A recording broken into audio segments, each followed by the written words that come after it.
Come on up. Mike, come on up. Jake. Good base. My dad needs a volunteer.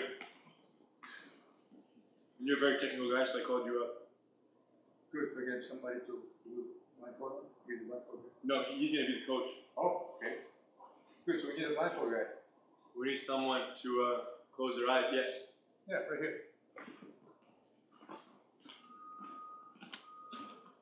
You do this like this, blindfold yourself. Right up. All right. So, the plan is. See.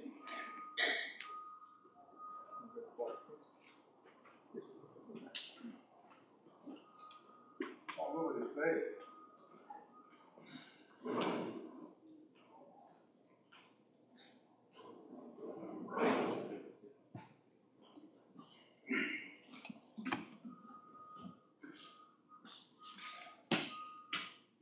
Make sure he doesn't know what's going on. You have that covered. I will. Okay. So, you cannot talk. Adam and Jake. Adam and Jake, sorry, Adam. Can't talk. You can say whatever you want. I want you to teach him to get to that. The ball. The ball. Okay. Adam, can you hear me? Perfect. You can talk. Okay. We need you to, I want you to walk 3 normal strides forward. Stop. Thank you. Walk, I want you to take 1 normal step to your left at a 45-degree angle, but step out with your left foot first. Perfect. Thank you. Okay, do that 1 more time. Good. Okay, now I want you to walk 6 paces normal forward. You can walk whichever foot you want first.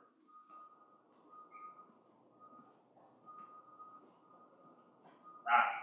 Okay, good. Give me 3 normal paces forward. Stop. Okay, we're close. I need you to turn, staying in your current position, I need you to turn 30 degrees to your right-hand side. Perfect. Okay, I want you to step forward with your left foot about 3 feet. Perfect. There you go. That's good. So we're close. Okay. I need you to face about 30 degrees to your left now. Okay. Stop. You're facing a wall. There's a wall in front of you about 4 feet. Okay. There's a person on either side of you. You can feel that your right foot hit a notebook. Okay. And sitting on the other side of that notebook, there's a Gatorade bottle. So I want you to squat down and go ahead and reach forward. It's directly in front of you, directly in front of your head, and grab that Gatorade bottle. Good. There you go. Keep reaching a little bit to your right, a little bit forward. Just forward to that knee, closer to the wall.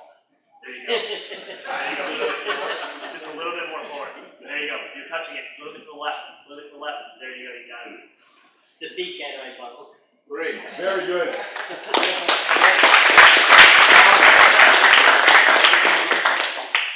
Yeah. Please. Oh, I help. I help you. Blindfold again. You hide the ball. Whatever you want.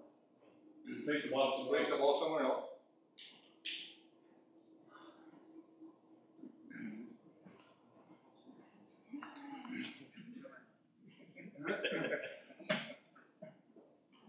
What you did is a very good, clear explanation of how to get to the point. What I want you guys to do, everyone, is to open your mind to do it a different way.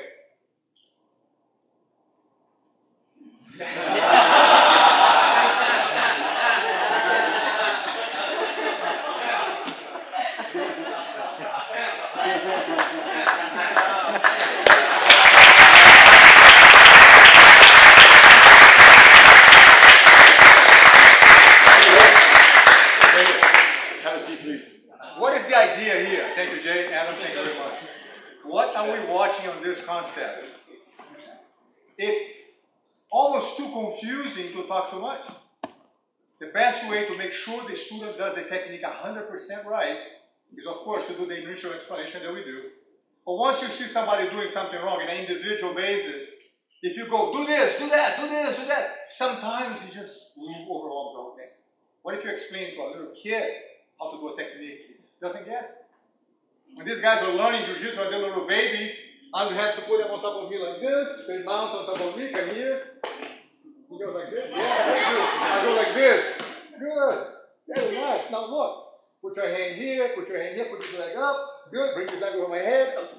They go like this. Good. Very nice.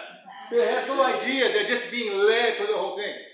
By leading the student through the sequence of moves, you give them no opportunity to make a mistake.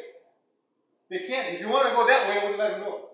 Now, what for Adam, the student, let's talk about the difference to him. When Jay was guiding him beautifully, so technical, I guarantee you, in the middle, he was a little bit confused, but towards the end, not only was he confused, he was frustrated that he couldn't find the bottle. And Jay was doing a great job. Man, 45 degrees left, 45 degrees. And I was like, okay, I want to find the bottle, but I just can't get it. I just don't get it. So the problem with coaching like that, although you did it perfect, is you allow room for frustration, confusion, and ultimately, the person says, man, it's not for me. That's not for me. It's too confusing. I don't get this stuff. So the difference here is in how we correct mistakes. This is the philosophy here. You should make it impossible for that mistake to remain. You do a great presentation so when they pair up, they get the move. And then when they're messing up and you walk by, how we fix that mistake has more to do with whether or not that student will remain with the academy than anything else.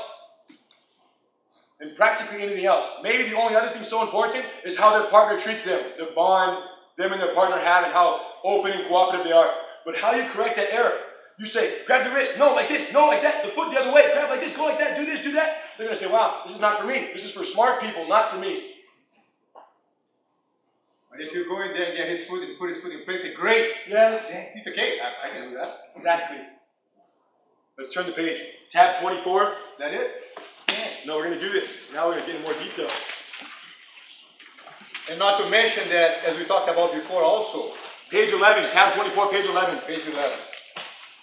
If the person is blindfolded, we just exaggerate on the example here, it's a lot easier, like Henry said, to get confused. Sometimes the guy is not blindfolded, but mentally he's blocked. Yes. So by getting his hand and doing the right thing, you get the blindfold, you allow him to see better. It's very tricky how that works. But what if he's blind? What if, as you have students who are blind, Yeah. so what? You can't explain to them, try to put your hand here and there. He doesn't know where his shoulder is. Yes. But if you do this, can't go wrong. Words can be interpreted wrong. Grab my wrist with no thumb. Yeah. No thumb? Yes. There's a million different ways to grab the wrist with no thumb. But if I say, my friend, grab like this, he can't do it wrong if he wants to. And that has to be the way. He felt no frustration. He got the point. He learned the move. And he felt what it's like to be correct. How you correct errors is the most significant thing. The page is called one-on-one retention.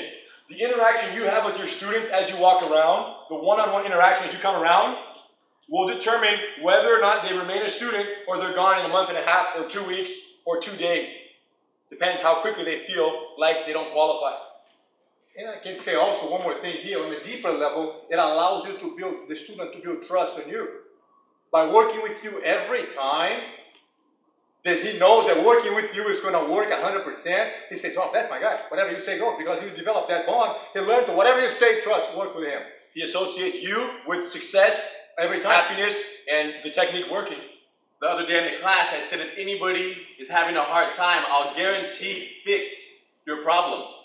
Because I already know that when I hold them in the headlock, I believe, I'm going to put their feet in the right spot. I'm going to grab their hips, pull their hips, do whatever I have to do, that they're going to sit in the right direction. Their foot is in the point in the right direction, and everything's going to happen They correct. can't do it wrong. I throw myself onto the ground. I roll myself. I'm going to pick them up on top of me. When I had a chance to choreograph the fight scenes for Lethal Weapon, number 3, in which I had a chance to work up, Benny the Jet had been invited to be the technical advisor for Lethal Weapon. So the first day of the set, he's teaching Rene Russo how to do some kicks. She pulled a groin muscle on the first day of training with him. Benny the Jet, you know, whatever the guy is. Yeah, that's right. Come on, man, not that bad. Anyways, so the bottom line is she was frustrated with learning the technique how to punch because of the move they need required to do a fight scene. So Dick Donner, the director, I got in touch with him and said, "Hardy, I got a job for you. Teach her in the Russo the fight sequence so that she can look good on camera and beat the bad guy." So he brought me in the set, and I went to work with Renee. You know how it is. She's just throwing me all over the place. She loves it. Doesn't have to make any effort. Touches me, I'm flying. I'm like, wow, this is easy. Perfect bad guy. Everything worked 100% perfect. On the day of the shoot, we're on the set, cameras rolling. There's 5 stuntmen going to do a sequence of her. Actually, in the garage, scene that she beats up 5 guys. And Mel Gibson say, "Hey, look at my girl," that kind of thing. If you haven't seen the movie, check that out. They put 5 stuntmen, and I'm on the outside watching as a technical advisor. As soon as she tried to flip one of the guys to do a movie that she had rehearsed with me and worked flawlessly every time, pain-free for her, the stunt double, Big Sean guy, would move. She said, "I'm not doing it. Can't do this scene." Specifically, it's a scene that she throws a guy and he lands on some glass and breaks the glass. So she said, "I'm not going to do this." "But you have to do it. The guy's a professional." I said, "No, the only way I'm going to do this scene is if you bring Hardy into the mix." So the director said, "Hardy, you're in." So I go in there, make a scene, she throws me, bang, bang, perfect. The stunt devil did not like the idea of me doing their job because that's what they're supposed to be doing. But Renee, who had some say-so on the shot, she said, "I'm only going to do it with him because I know it Hardy works every time. Even if she did a little bit wrong, I would fly it beautifully." That's the trick. What's the moral of the story? The moral of the story is, with you, the student can't mess up. So no matter what, you are there to save and make sure that they leave the class feeling like they can do the technique. If you have that magic, everyone will leave happy. And just as important, I was going to say, if some students are completely uncoordinated, and he can't do the move 100%, you can't expect him to do perfect on that first day. Put him on the right direction today. Say, "Hey, you did great."